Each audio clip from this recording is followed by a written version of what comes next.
The library of the Game Boy Advance is one of those which truly casts a wide shadow. Alongside the expected appearances of a certain plumber and his friends, you'll find ports of titles from the 16-bit era, aiming for a second lease on life.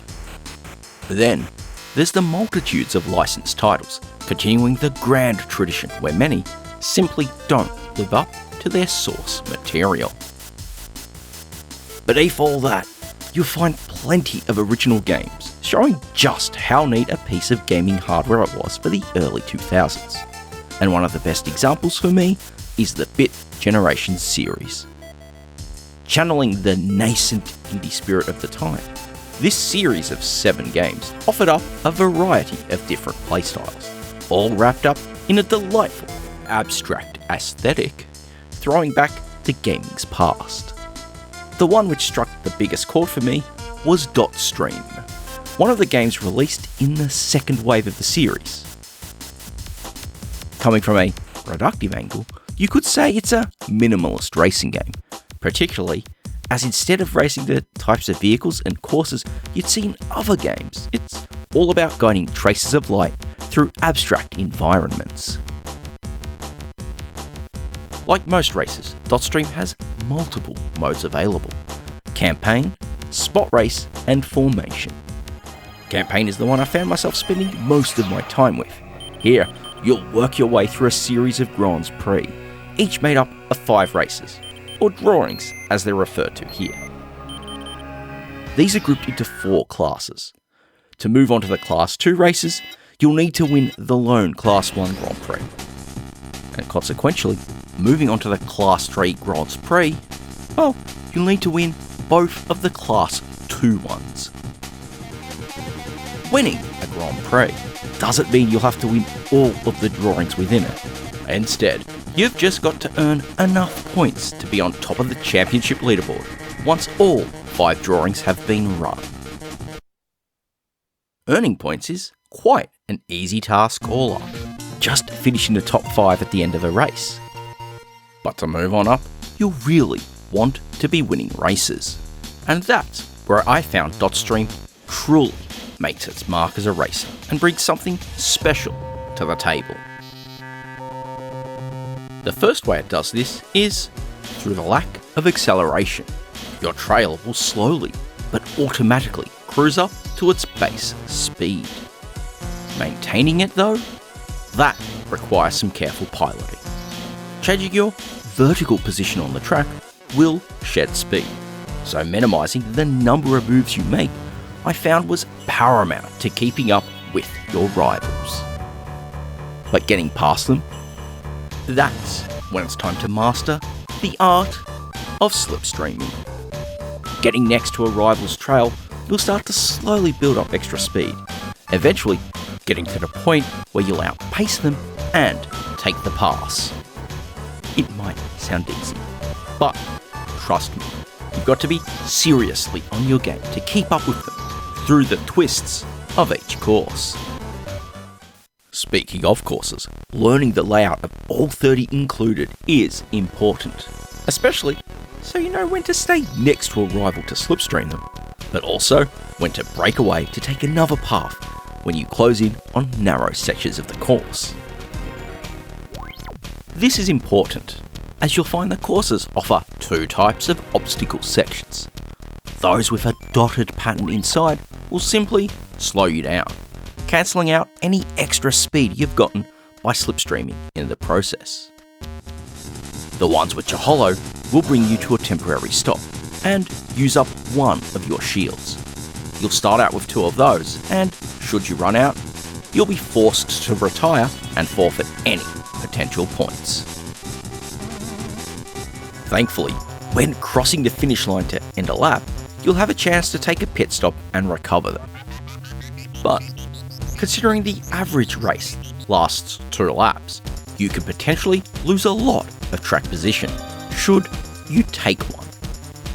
So I'd say not crashing into those sections in the first place is far more important than choosing to take a pit stop to recover them, as by preserving them, you can take advantage of their second feature. as a quick press of the R shoulder button will use one up for a temporary boost of speed, allowing you to close up ground for your rivals, which can be very handy. Now the courses are something I really, and I mean really love about Dotstream. The variety of what's on offer truly furnishes plenty of challenge.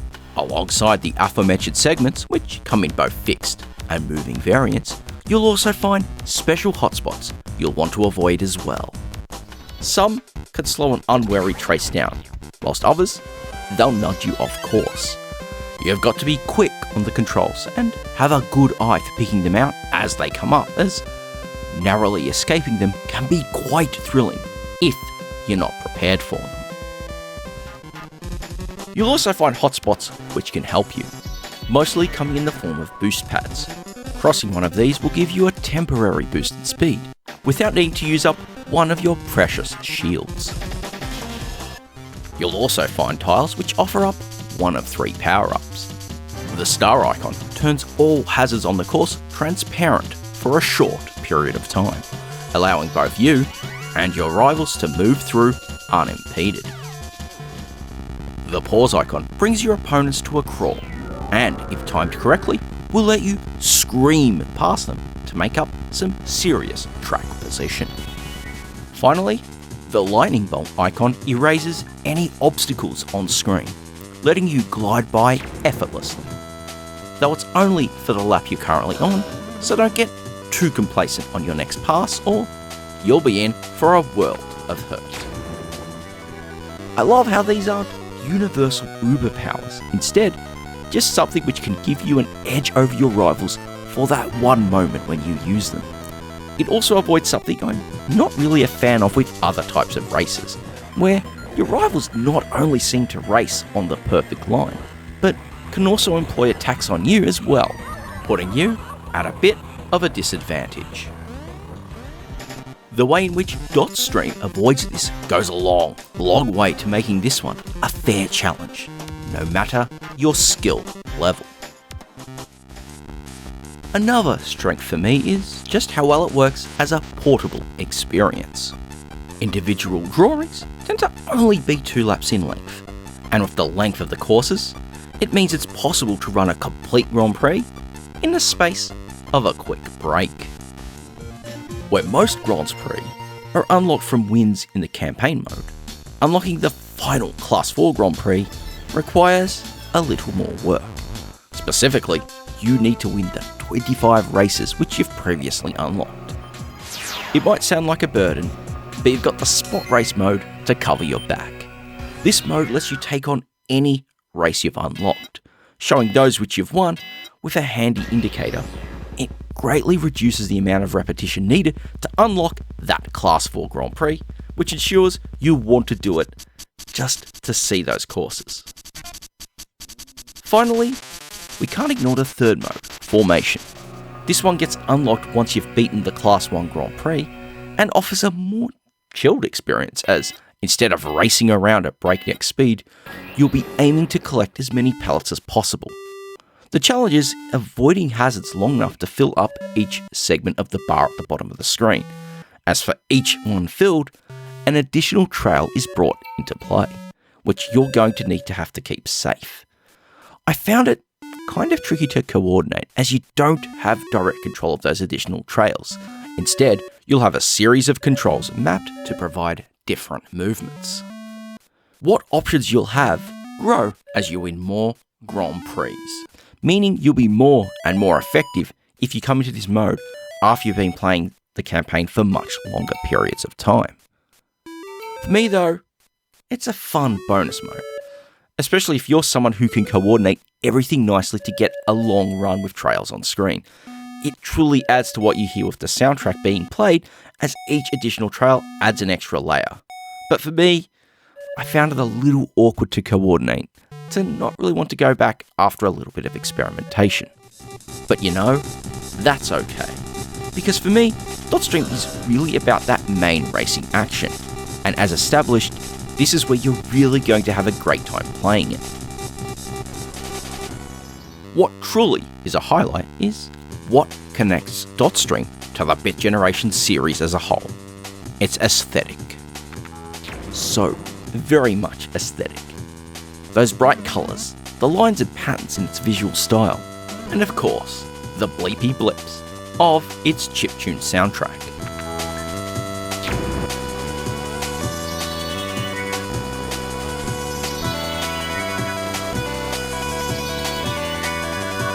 In Space Year 2022, this might be a little overplayed, especially if you're someone who follows indie gaming trends on modern systems. But in the long, distant days of 2006, it makes it feel quite unique, especially when seen amongst the more cartoonish aesthetics employed by many of the bigger names amongst the Game Boy Advance's catalogue.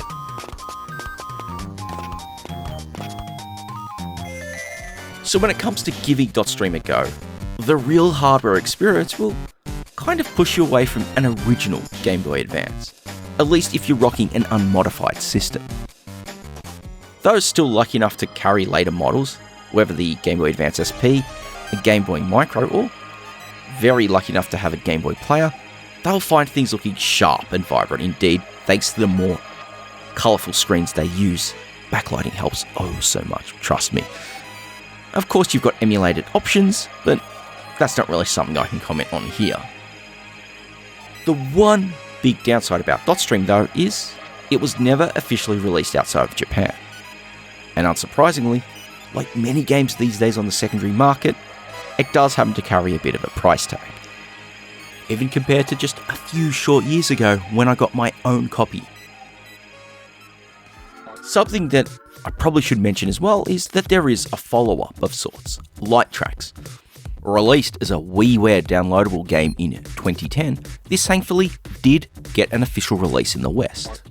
But of course, has suffered a fate of being delisted alongside the rest of the WiiWare catalogue when that service was taken offline. So, if you didn't get a hold of it then, you're going to have to resort to some unofficial methods now. Which is a heck of a shame because Light Tracks offers some serious tweaks and improvements to Dotstream's formula. Once again, it nails the aesthetic, taking those vector vibes of the original game into the third dimension, as you'll find the courses you race on twist about in all dimensions.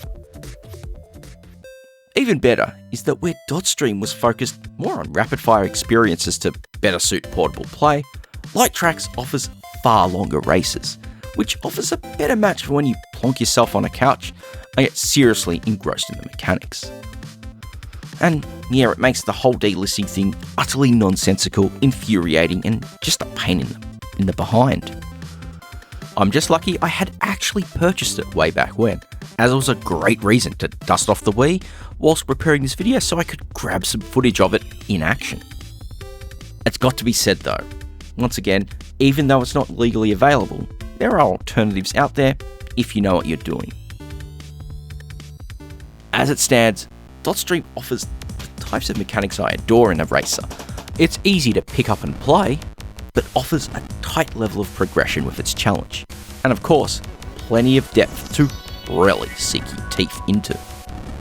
Its aesthetics are marvellous, fitting in with the rest of the Bit Generation series, but it also does its own thing, looking oh so pleasing to the eyes and ears. I find when looking at the Game Boy Advance's racing game library, Dotstream truly stands out, being so different to the many others released on the system. It's ultimately not a surprise to see how it slipped under the radar, of course, a result of only being released in Japan, but coming out after the Nintendo DS had launched. But that is one of the prime reasons I like talking about games like this, having a chance to sit down with them, provide a more thoughtful look, and hopefully convince you to brave the wilds of the internet, to hunt them down and try them out. Regardless of how you choose to do it, of course. And so, as always, I hope you take the time to check this one out and appreciate it for yourself. Even more important than that, thank you very much for watching.